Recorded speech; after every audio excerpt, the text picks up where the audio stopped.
My sister-in-law falsely accused me of harassment and destroyed my family, but when screenshots exposed her pattern of lies with other men, my brother and parents begged for forgiveness, but I had already built a new life without them and they'll never see me again. I'm 32 years old. I work as a graphic designer from home, and I basically need to tell this story because what happened a few years ago almost completely destroyed my life. And to this day, there are people who don't understand why I cut contact with my entire family. The thing is, I grew up in a small town in Kentucky, one of those places where everyone knows everyone.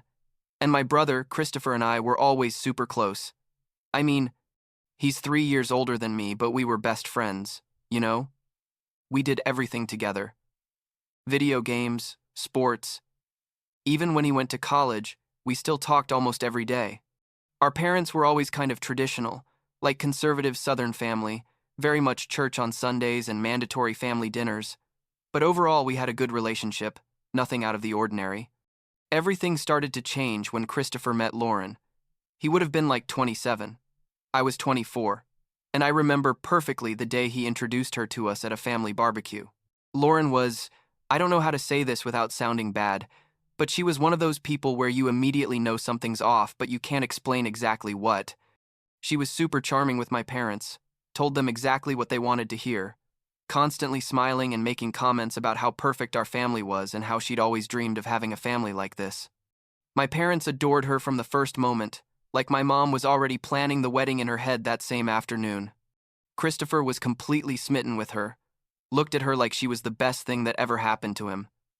And honestly, I wanted to be happy for him because he was my brother and I loved him. But something in my stomach told me things weren't right. In the following months, I started noticing weird things. Lauren would make comments that were like, let's say, inappropriate, but in a way where you could think you were overreacting if you mentioned them, like, she'd touch my arm when we talked and leave her hand there a bit longer than normal, or she'd say things like, "Oh, Nathan, if Christopher hadn't met you first," with a little laugh, and I'd just stand there like, what the hell just happened? But she'd say it in front of Christopher and he'd just laugh, like it was an innocent joke. So I thought maybe I was overreacting. She also started asking me personal things about my love life. If I had a girlfriend, what type of girls I liked. And when I gave vague answers, she'd insist, like she was trying to extract specific information. Truth is, it made me uncomfortable, but I didn't know how to tell Christopher. Hey, your girlfriend makes me feel weird, without sounding like an idiot or like I was jealous of their relationship. They got married like a year after meeting, big church wedding in town, all very traditional, and I was the best man, obviously. By that point, I was already dating Jessica, who's my partner now. And she had also noticed that Lauren was kind of strange with me, but didn't know how to bring it up either. Jessica worked as a nurse and had frequent night shifts. So many times I was alone in my apartment at night. I lived like 20 minutes from where Christopher and Lauren had bought their house. And for some reason, Lauren started showing up at my apartment unannounced. The first time she rang the doorbell like at 9 at night and said Christopher was working late and she felt lonely, asked if she could stay to watch a movie with me. I said yes because, she was my brother's wife, and I thought I was being paranoid. But the whole night she sat super close to me on the couch, making comments about how comfortable my apartment was and asking me if I didn't feel lonely when Jessica worked. This kept happening for several months. Lauren would show up when Jessica wasn't there, always with some different excuse, that she needed advice, about a gift for Christopher, that she'd had a fight with a friend and needed to talk, that she was passing through the area and wanted to say hi. Each time I felt more uncomfortable but didn't know what to do. Like, do I tell Christopher? His wife comes to my house? How do I explain that without sounding bad? Plus, she never did anything technically inappropriate. She just sat very close, touched my arm when she laughed, asked me personal questions, but nothing I could point to as definitely out of line. I mentioned it to Jessica, and she told me to definitely set boundaries, not to let her in if she arrived unannounced, but I felt guilty, like I was being a bad brother-in-law or something. Then came the night that changed everything. It was a Friday. Jessica was working night shift. I'd been working on a freelance project and was tired, like it had been a long week, and I just wanted to watch something on Netflix and go to sleep early. Around 10 at night, the doorbell rings, and obviously it's Lauren. She tells me. Christopher left on a surprise work trip to Louisville, and she feels lonely at home. Asks if she can stay for a bit. I was already fed up with this situation, so I tell her I'm actually very tired, and maybe another day, but she insists, says it'll just be a little while, that she brought wine, which I never asked for, and basically pushes her way in before I can close the door. Once inside, she starts acting weirder than normal, like she sits too close, keeps refilling my glass even though I tell her I don't want more, and at one point she puts her hand on my leg and says something like, "You know, Nathan, I've always wondered what would have happened if I'd met you first." I immediately get up and tell her I think she should leave, that this isn't right, and Christopher is my brother. She looks surprised for a second, but then gets up and leaves without saying anything else. I'm left standing there thinking what the hell just happened, but honestly I was relieved that she'd finally left and I could end this uncomfortable situation. I texted Jessica, telling her everything, and she told me I did the right thing. That tomorrow I should talk to Christopher and explain that Lauren was making me uncomfortable. I went to sleep thinking that the next day I'd have a difficult but necessary conversation with my brother. What I wasn't expecting was that at 7 in the morning on Saturday, someone almost knocked down my door. I open it and it's Christopher, and I swear I'd never seen him that furious in my life, like his face was red and his eyes were bloodshot. And before I could say anything, he shoves me against the wall and yells at me. How could I do that to him? How could I try something with his wife, that I'm trash, and he never wants to see me again?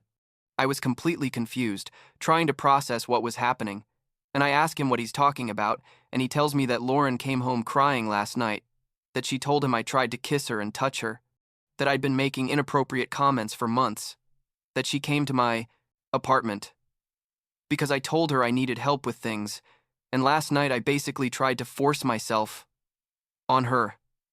I couldn't believe it. I literally stood there unable to speak because it was so ridiculously opposite to reality that my brain couldn't process it. I told him she was lying, that she was the one coming to my apartment without me inviting her, that she was the one making weird comments and behaving inappropriately. But Christopher wouldn't even let me finish my sentences, kept yelling that I'd always been jealous of his relationship, that I probably wanted Lauren since he met her, that I was a traitor and didn't deserve to call myself his brother. At some point, Jessica arrived because she'd heard the yelling from the parking lot. She tried to calm him down and explain that I'd told her everything about Lauren's visits and that I was worried about her behavior. But Christopher told her that obviously I'd told her that version to cover myself in case Lauren said something. Christopher left that day, and I never spoke to him again. But the worst came after. My parents called me that afternoon. They'd already talked to Christopher and Lauren, and basically told me they were disappointed in me. How could I do that to my brother? That Lauren was devastated, and Christopher was considering divorce because of me. I tried to explain my version, but it was like talking to a wall. My mom just cried, saying she couldn't believe her son was capable of something like that. My dad told me to stay away from the family until I could admit what I'd done and ask for forgiveness. I tried to explain to them over and over what really happened, showed them the messages I'd sent, Jessica talking about how uncomfortable Lauren made me feel. But they said those messages didn't prove anything, that they could be part of my plan to create an alibi. What followed were basically the worst 6 months of my life. My entire extended family heard Lauren's version. My uncles, my cousins, everyone blocked me on social media or sent me messages saying I was a disappointment. We lived in a small town, remember? So the story spread fast. People I'd known my whole life started treating me differently. Some clients stopped working with me. I received anonymous messages on social media calling me a predator and worse things. Jessica was literally the only person who believed me and stood by me. Her parents also supported us, but I basically lost my entire family and most of my friends within weeks. Both our mental health was in the dumps. I'd have panic attacks thinking my life was permanently ruined. Jessica was exhausted from working and then having to comfort me when I'd break down.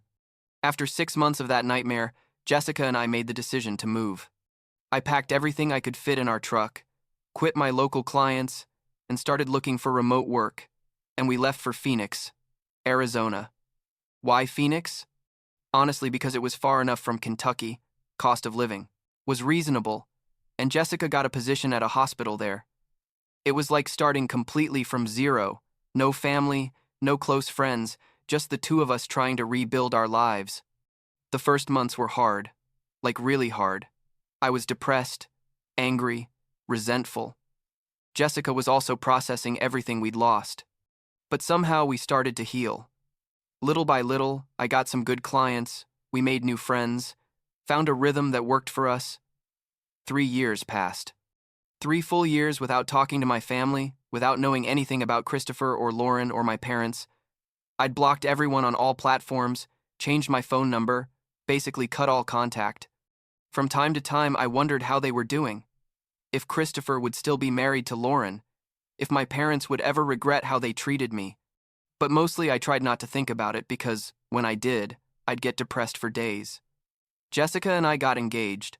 We were planning a small wedding with just her family and our friends from Phoenix, and honestly, my life was okay. Not perfect, but okay. I'd made peace with the idea that I'd probably never talk to my family again. Then one day, I received a message from someone named Stephanie on Instagram. The message said something like, "Hi Nathan, I know you don't know me, but I was Lauren's friend for years, and I need to tell you something important about her. Can we talk?"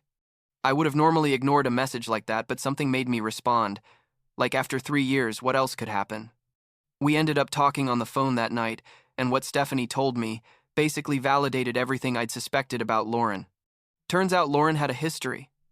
And when I say history, I mean she'd falsely accused at least 3 different men of harassing her or trying something with her before meeting Christopher.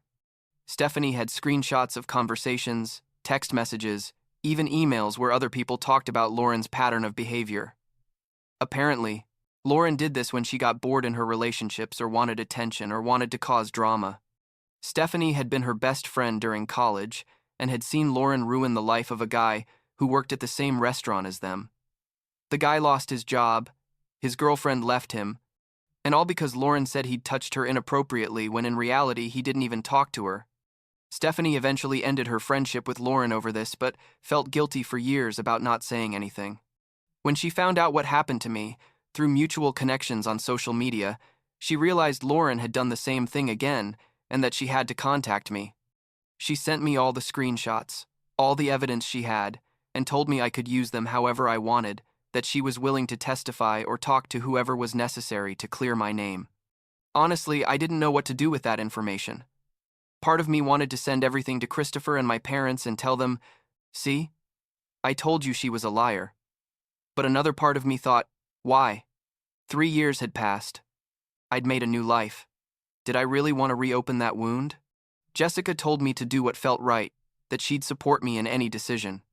I spent like a week debating what to do, literally losing sleep over this, until I finally decided to save all the information Stephanie gave me but not do anything with it yet. I thought if Christopher or my parents ever approached me asking for forgiveness, I'd have that information as backup, but I wasn't going to chase them down to prove my innocence because frankly I didn't care about their opinion anymore. But the universe, or karma, or whatever you want to believe in, had other plans. Like 2 months after Stephanie contacted me, Christopher sent me a text to my old number, which he apparently still had active for work stuff, although I didn't check it much. The message said he needed to talk to me urgently, that he'd discovered something about Lauren and that I was right all along. I didn't respond immediately, like I waited about 2 days because I was processing the fact that after 3.5 years of absolute silence, now it turns out he believed me.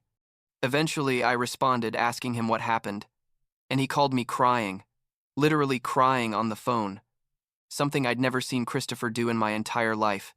Turns out, Christopher had found Lauren's phone unlocked one night. She was normally super jealous of her phone, never left it unsupervised, and for some reason decided to check her messages. He found conversations that basically confirmed Lauren was having an affair, and it wasn't something recent but had been going on for over a year, with a guy who worked in her father's business. But what really destroyed Christopher wasn't just the affair itself, but that in the conversations Lauren talked about him in horrible ways, telling this guy that she'd married Christopher only because he came from a good family, and because she thought he'd have more money than he turned out to have, that Christopher was boring in bed, that she basically tolerated him. And worst of all, in one of the conversations, the guy asked something about me. Apparently he knew about the situation, and Lauren literally wrote, "Haha, yeah, the brother was easy to eliminate. I barely had to try." Christopher was telling me all this on the phone, and I didn't know whether to feel vindication or pity for him, or rage, or all of it together. He told me he confronted Lauren with the conversations, that she first tried to deny it, then cried, and said the affair had been a mistake, then got angry and yelled that it was his fault too for not paying her enough attention, basically went through all the stages trying to manipulate him. Christopher asked her for a divorce that same day and told her to leave the house, but she refused, said the house was as much hers as his, technically it was in both their names, and she wasn't going anywhere. Everything exploded when Lauren's father found out about the affair, specifically because the guy she was cheating with was someone her father trusted in his business. Lauren's father fired the guy immediately and basically told Lauren he was deeply disappointed in her, that he couldn't believe she'd destroyed her marriage and also dragged the family business into this situation. Lauren's mom took the father's side. Apparently they had a complicated relationship, her and her mother, and Lauren's entire social circle in town found out within days. And this is where the story gets even crazier. Lauren started receiving the same treatment I'd received years before. People stopped talking to her. Her friends blocked her. She started receiving messages on social media. She basically became the town pariah. But Lauren couldn't just accept the consequences of her actions. No, she had to make one last dramatic attempt to be the victim. She created a GoFundMe saying she'd been a victim of emotional abuse during her marriage, that Christopher had manipulated and controlled her for years, that she'd been forced to stay in an unhappy marriage, and that she needed money to escape her abusive situation and start a new life. The GoFundMe page had a goal of raising $50,000. $50,000. Can you believe it? And she shared the link on all her social media with a super dramatic story about how she'd been a victim for years. This is when Stephanie and several other people, who knew Lauren's true nature, decided enough was enough. Stephanie made a public post on Facebook with my permission, sharing the screenshots she'd given me and more, exposing Lauren's pattern of behavior, how she'd falsely accused multiple men, how she'd lied about me, specifically ruining my relationship with my family, and how now she was trying to victimize herself after being caught in an affair. The post went viral in the area, like it was shared hundreds of times. People started commenting their own experiences with Lauren. The GoFundMe was reported and eventually shut down, and Lauren basically became socially radioactive. She had to delete all her social media because of the level of backlash she received. Christopher told me all this in subsequent calls. Apparently, Lauren ended up leaving town. Nobody knew exactly where, but someone said they'd seen her working as a waitress at a roadside restaurant in some small town in Nevada. The divorce was finalized like 6 months later. Christopher didn't fight for anything, just wanted it to end as quickly as possible. My parents finally found out the whole truth about the screenshots, the complete story, with the other people Lauren had falsely accused, and they called me crying, asking for forgiveness. My mom said she couldn't believe they hadn't believed me, that they'd been so stupid, that they wanted me to come home and we could be a family again. And this is where many people expect me to say I forgave them and everything went back to how it was before, but the truth is it didn't happen that way. I told them I appreciated the apology, but the damage was already done, that they'd abandoned me when I needed them most, that they chose to believe someone they'd known for a couple years over their own son, and that betrayal wasn't something I could forgive simply because now they had proof I was right. My mom kept crying, saying they just wanted to believe in family, meaning Christopher and Lauren, that they'd made a terrible mistake. But I told them that for me, that chapter of my life was closed, that Jessica and I had built a new life in Phoenix, and I didn't plan to return. Christopher called me several times after that, wanted us to meet, to talk in person, so we could start rebuilding our relationship. There was a part of me that considered doing it. Like at the end of the day, he was my brother. We grew up together, we'd been best friends. But when I really thought about it, I realized I didn't want that relationship again. The Christopher I knew and loved would have never treated me the way he treated me, would have never kicked me out of his life without at least considering my side of the story. And the fact that he chose to believe an obvious lie from his manipulative wife over me said a lot about what our relationship had become. I told him I wished him the best, that I hoped he could heal from the trauma of everything Lauren did to him, but that I didn't want to be part of his life. My parents kept trying to contact me for months, sent messages on holidays, birthdays, tried to use relatives as intermediaries. At some point, Christopher also started sending more desperate messages, not just wanting to apologize, but apparently wanting me to help him get through his divorce and all the drama. And that's where I had to be more direct. I sent him one last message saying I wasn't his therapist, that it wasn't my responsibility to help him process the consequences of his own decisions, and that he needed to stop contacting me. After that, I blocked them all definitively. Christopher, my parents, my uncles, cousins, everyone. Jessica asked me if I was sure, and I told her yes, that I needed to protect my peace of mind, and keeping that door open would only cause me more pain. It's been like 8 months since all that.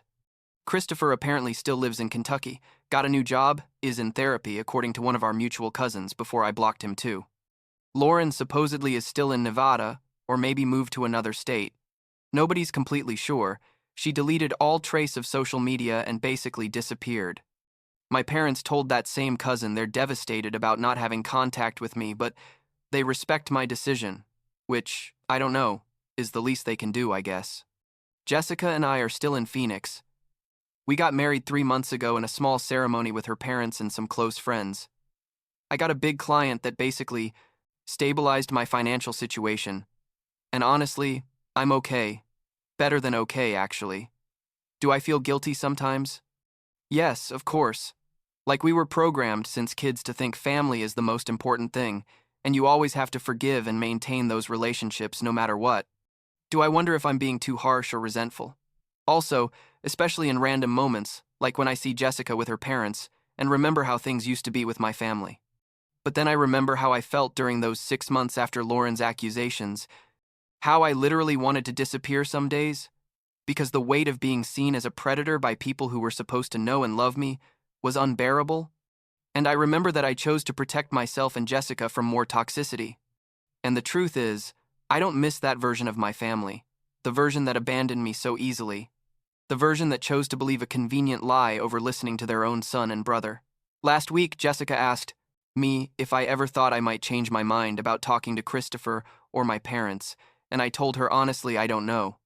That may be in the distant future, but for now I'm happy with the life we built without them.